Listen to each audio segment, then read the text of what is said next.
Hello friends. आज की इस वीडियो में हम बात करेंगे एसबीआई एन्युटी डिपॉजिट स्कीम के बारे में।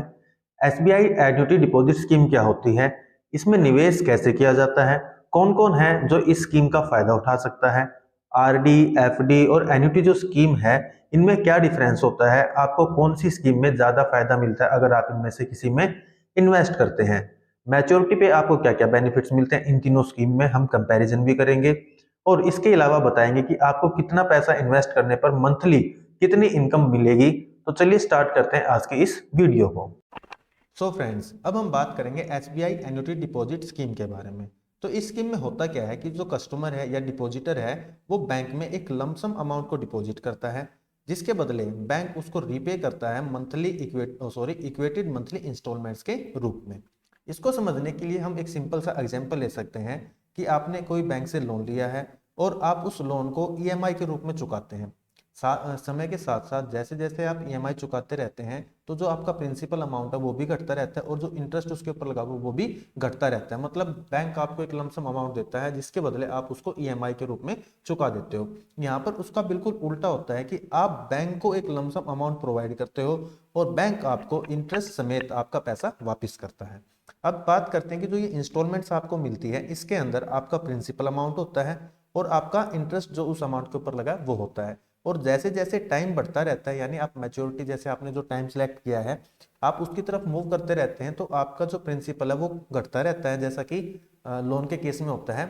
तो यहाँ पर भी सेम होता है लेकिन उल्टा प्रोसेस है, वहां पर बैंक आपको लोन देता है, यहाँ आप बैंक को लोन दे रहे हो और आपको इंटरेस्ट मिल रहा है। अब बात करते हैं कि इस स्कीम के हेल्प से क्या होता है कि आपकी एक गारंटीड मंथली इनकम मतलब आना शुरू हो जाती है आपके पैसे में से ही। ठीक है, ये चीज आपको यहाँ पर याद रखनी है। जो आपकी इनकम होगी वो आपके पैसे से ही होगी और आपके पैसे में इंटरेस्ट आपको मिलेगा और आपको एक इनकम का सोर्स जनरेट हो जाएगा। इसके बाद कि भाई इस स्कीम के अंदर निवेश करने के लिए क्या क्या कंडीशंस हैं, एज वगैरह क्या होनी चाहिए, या रेजिडेंट्स बाहर के हैं जो वो भी इन्वेस्ट कर सकते हैं या नहीं कर सकते। तो मैं आपको बता देता हूँ कि इस स्कीम के अंदर जो भारतीय नागरिक है वही निवेश कर सकते हैं। अगर एज की बात करते हैं तो इसके अंदर माइनर्स जो हैं वो भी निवेश कर सकते हैं। अब खाते की बात करते हैं, कई लोगों का अपना इंडिविजुअल खाता होता है, कईयों का अपना ज्वाइंट अकाउंट होता है। तो इसके अंदर जो आप सिंगली भी होल्ड कर सकते हैं या ज्वाइंटली भी इसके अंदर आप होल्ड कर सकते हैं। इसके बाद इंटरेस्ट रेट की यहाँ पर सबसे बड़ा इंपॉर्टेंट होता है कि भाई इसमें हमें इंटरेस्ट रेट कितना मिलता है। तो आपको बता दूं कि इसके अंदर जो आपको इंटरेस्ट रेट मिलता है वो फिक्स डिपॉजिट में मिलने वाले इंटरेस्ट रेट के बिल्कुल इक्वल होता है। जितना इंटरेस्ट रेट आपको एफडी पर मिलता है उतना ही यहाँ पर आपको बैंक द्वारा आपकी एन्युटी स्कीम के ऊपर मिलता है। अगर सीनियर सिटीजन्स की बात करते हैं तो जैसे एफडी में उनको एडिशनल 0.5% का इंटरेस्ट रेट एक्स्ट्रा मिलता है, इस स्कीम में इन्वेस्ट करने पर जो सीनियर सिटीजन्स हैं उनको इंटरेस्ट रेट 0.5% से ज्यादा मिलता है। इसके बाद अगर हम बात करें एसबीआई का स्टाफ है या जो उनके पेंशनर्स हैं, मतलब जहां से उनको पेंशन मिलती है, उनको एडिशनल जो इंटरेस्ट रेट है वो 1% का यहाँ पर प्रोवाइड करवाया जाता है। अब जो इंटरेस्ट है वो कंपाउंडेड होता है क्वार्टरली और आपका जो मंथली ईएमआई होती है उसमें उसका डिस्काउंटेड होता रहता है। ये चीज आपको यहाँ पर याद रखनी है।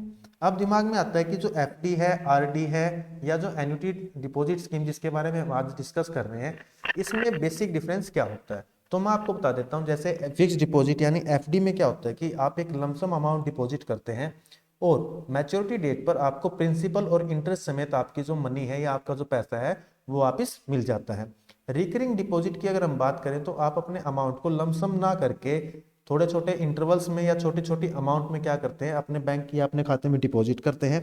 और जब आपकी जो ये पॉलिसी मैच्योर हो जाती है तो आपको प्रिंसिपल प्लस में इंटरेस्ट के रूप में आपको आपका पैसा वापस मिल जाता है। लेकिन इसके अपोजिट एन्युटी डिपॉजिट स्कीम में क्या होता है कि आप एक लमसम अमाउंट तो डिपॉजिट करते हैं लेकिन जो आपको रिटर्न्स है वो आपको आपके ईएमआई के रूप में मिलती है, जिसमें आपका प्रिंसिपल अमाउंट भी होता है और साथ में आपको जो इंटरेस्ट रेट मिलना चाहिए वो भी इसके अंदर इंक्लूडेड होता है।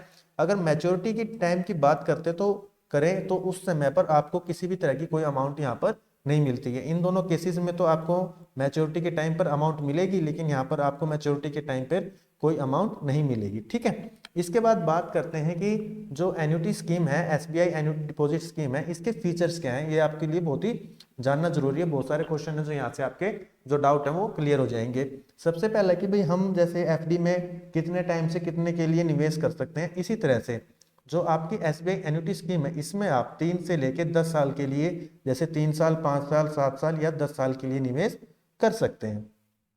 इसके बाद कि भाई हम कम से कम कितने पैसे इस स्कीम के अंदर निवेश कर सकते हैं। जैसा कि मैंने आपको बताया कि आप इस स्कीम में कम से कम 3 साल के लिए निवेश कर सकते हैं, मतलब 36 महीनों के लिए। और आपको अगर कम से कम 1000 रुपये पर मंथ चाहिए, तो इसका मतलब है कि आपको मिनिमम 36,000 रुपये इस स्कीम के अंदर निवेश करने पड़ेंगे, तभी जाके आपको हर महीने लगभग 1000 रुपये की EMI मिलेगी। ठीक है। इसके बाद रेट ऑफ इंटरेस्ट, जैसा कि मैंने आपको पहले बताया कि आपको टर्म डिपॉजिट या फिक्स डिपॉजिट के हिसाब से मिलता रहता है। प्री मैच्योर पेमेंट्स की अगर हम बात करते हैं तो यहाँ पर जो प्री मैच्योर पेमेंट्स है वो अलाउड होती हैं 15 लाख रुपए तक की डिपॉजिट राशि के ऊपर। अगर इससे ऊपर आप इसके अंदर डिपॉजिट करते हो तो आप प्री मैच्योर पेमेंट्स के लिए आपको थोड़ा सा दिक्कत आती है, लेकिन 15 लाख की राशि तक आप इसके अंदर प्री मैच्योर पेमेंट्स करवा सकते हैं, लेकिन आपको कुछ पेनल्टी बैंक को पे करनी पड़ती है। अगर किसी केस में डिपॉजिटर की डेथ हो जाती है तो प्रीमेच्योर जो पेमेंट है वो अलाउड होती है बिना किसी लिमिट के। 15 लाख 20 लाख ऐसा कोई लिमिट नहीं होती है, वो प्रीमेच्योर पेमेंट रिलीज करवा सकते हैं। इसके बाद यहाँ पर आपको लोन की भी सुविधा दी जाती है। आपको आपके द्वारा डिपॉजिट किए गए 75% अमाउंट पर यहाँ पर लोन प्रोवाइड किया जाता है। मान लेते हैं आपने 10 लाख रुपए यहाँ पर डिपॉजिट किए हैं, तो 10 लाख का 75% यानी 7.5 लाख रुपए तक का आपको यहाँ पर लोन दिया जा सकता है। लेकिन कुछ खास कंडीशंस होती हैं जहां पर आपको लोन प्रोवाइड किया जाएगा, हर एक कंडीशन में आपको यहाँ पर लोन नहीं दिया जा सकता है।